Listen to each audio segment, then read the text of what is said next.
We're tired of straight white men having the power and everything. And we're tired of privileged women of color being professional victims. Oh, wait, you're not supposed to say that. Gettysburg College in Pennsylvania has recently postponed an event that centered around being tired of cis white men. So I'm at UT campus to ask students what they think about the event. Let's go find out.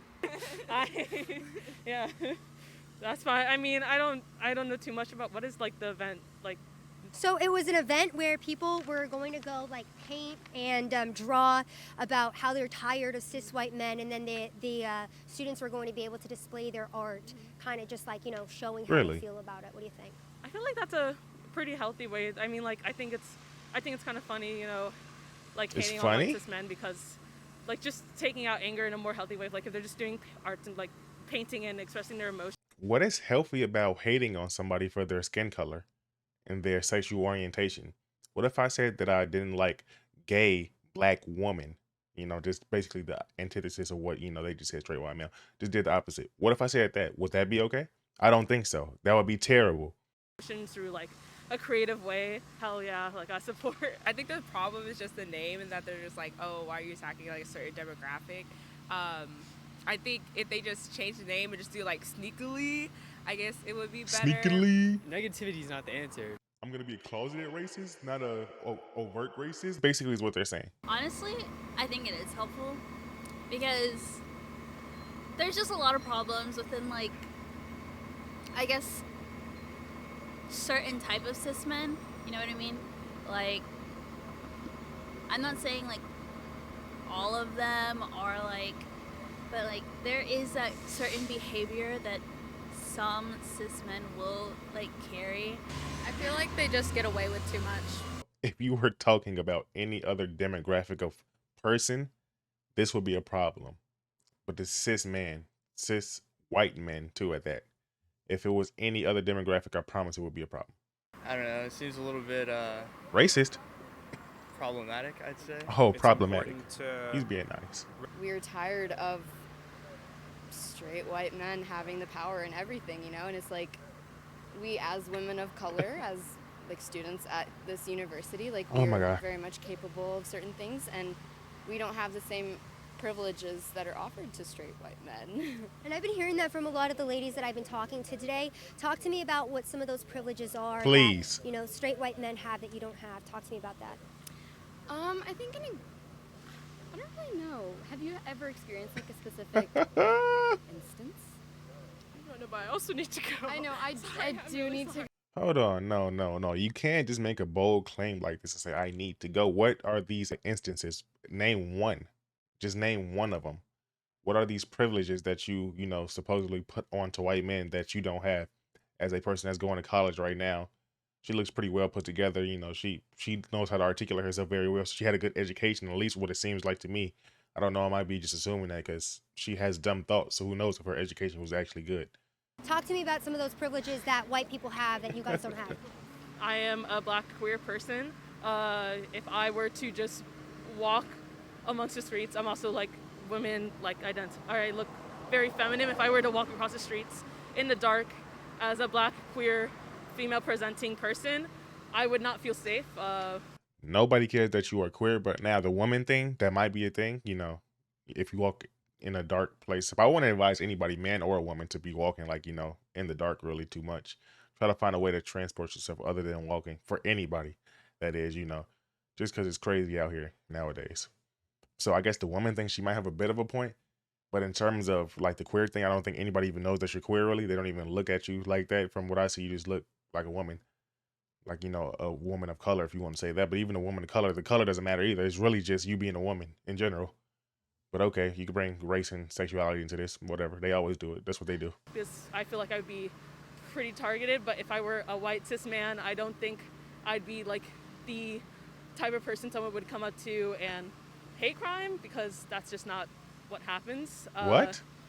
I think it's definitely better now. Like obviously, I feel safe where I am now, but like I feel like being as a white cis like man, you would be safer everywhere. Like you will never face any sort of like just the feeling of fear wherever you are, like in some certain places, as you would as a person of color. Or So I wonder, like, So this specific process that they're talking about, wouldn't this be a place where straight white men would not feel safe because they are processing straight white men basically and saying that they hate them and saying that they are racist and saying that they are this and that. So they're basically, contributing to the hate of white men, which would make them not feel safe in this environment. Wouldn't that be the case? I digress. You brought up the example of a man. What about like a white straight woman then? Do you think that she might feel the same way, or do you think that she has a privilege to not be targeted because she's white?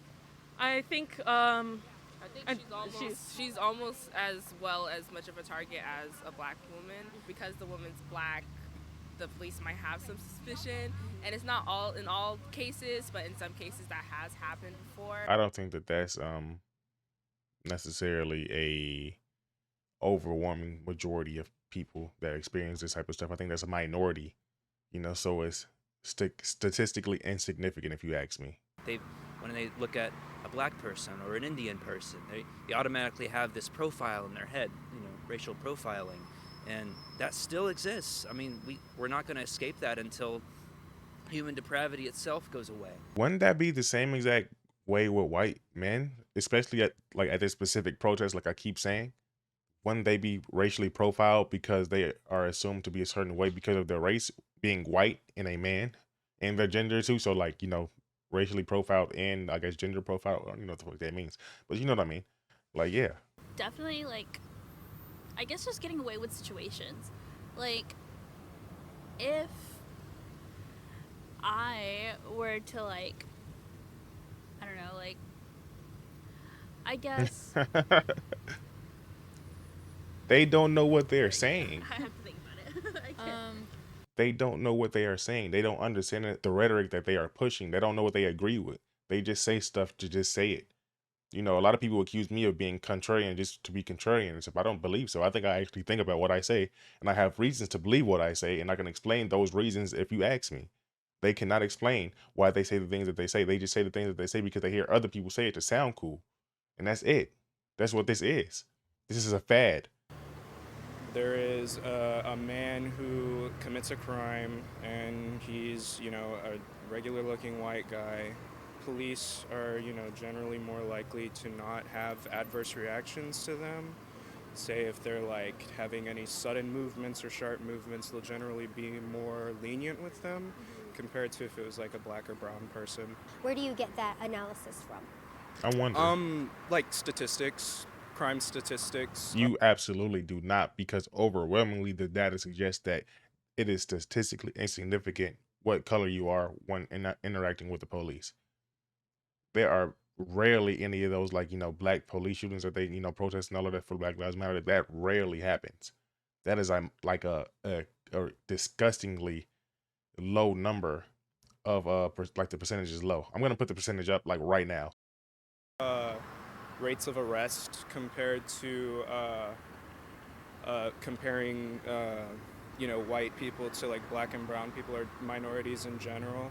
He just said rates of arrest. What if the person is actually doing a crime? Because we already know that I think 60% of black people commit the crime and they only make up about 11% of the country. So what are you saying? What would you say to people who say the black community commits the majority of the crime, that's why they're more likely to be arrested? What would you say to that point? I would say that there are certain factors of society that have contributed to black and brown people being more impoverished. And that has nothing to do with them committing more crime. They still do it. Well, I mean, it might have something to do with it. So what I'm saying is they still do it. They still commit more crime, regardless of what the causation of it is. They still do it. So if they still do it, of course, they're going to get arrested more. This is common sense. It does not matter how they got there. They are there. That's the thing. We have to fix it, of course. And we probably have to see why they got there to fix it, but we can't just refute a fact saying that they, commit the most crime by saying this is why. No, that's not how you do that. Now, if you want to say that, okay, we have to fix this and this is why this happened, so we got to fix this, that's okay. Except when she's bringing up statistics and saying that they're committing the most crime, you can't just say, oh, because of this and this, because of poverty and all of this stuff. No. They're still doing that. So come on.